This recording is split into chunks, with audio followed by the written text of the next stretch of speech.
नमस्कार दोस्तों, हमारे YouTube चैनल की ओर से आप सभी दोस्तों को जय श्री कृष्ण।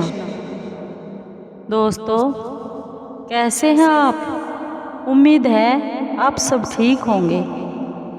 आइए आज की कहानी सुनते हैं। उससे पहले अगर आप चैनल पर नए हैं तो प्लीज़ सब्सक्राइब ज़रूर करें और बेल आइकॉन को ज़रूर दबाएं ताकि आप तक हमारे सारे नोटिफिकेशन पहुंच सके। दोस्तों, आपका एक सब्सक्राइब भी हमारे लिए बहुत ही मायने रखता है। आइए आज की कहानी बहुत ही प्यारी है, बहुत ही ज्ञानवर्धक और प्रेरणादायक कहानी है। कहानी को शुरू करते हैं।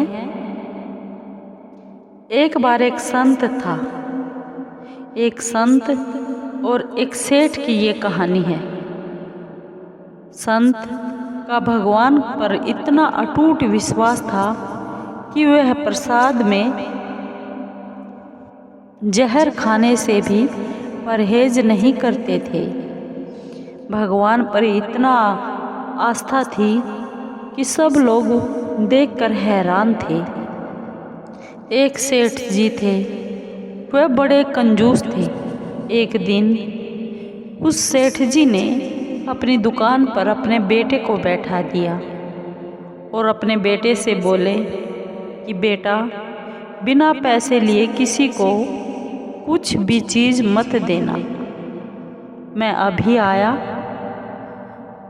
अचानक एक संत जी आ गए और दुकान पर उस बच्चे से बोले,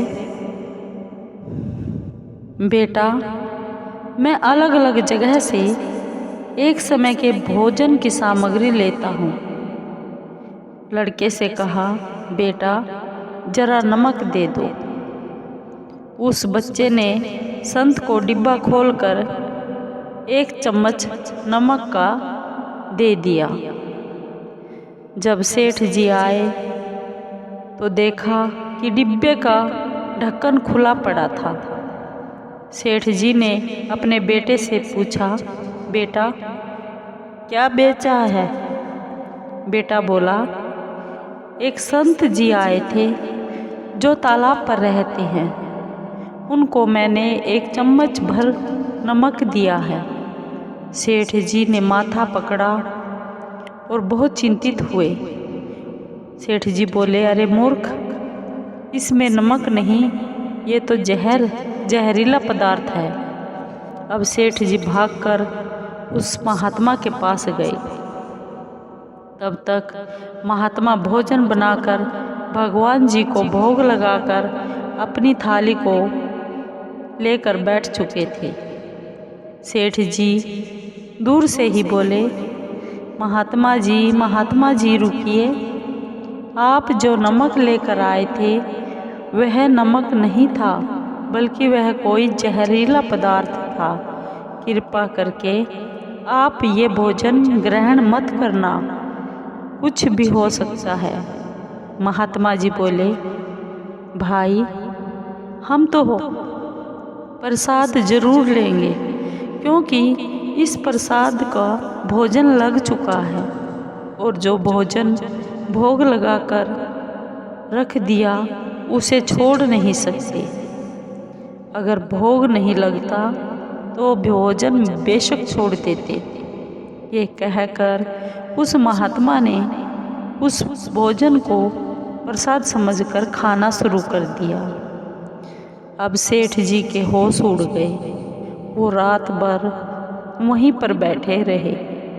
सेठ जी को बहुत चिंता सता रही थी कि अगर महात्मा जी को कुछ हो गया तो बहुत बदनामी होगी।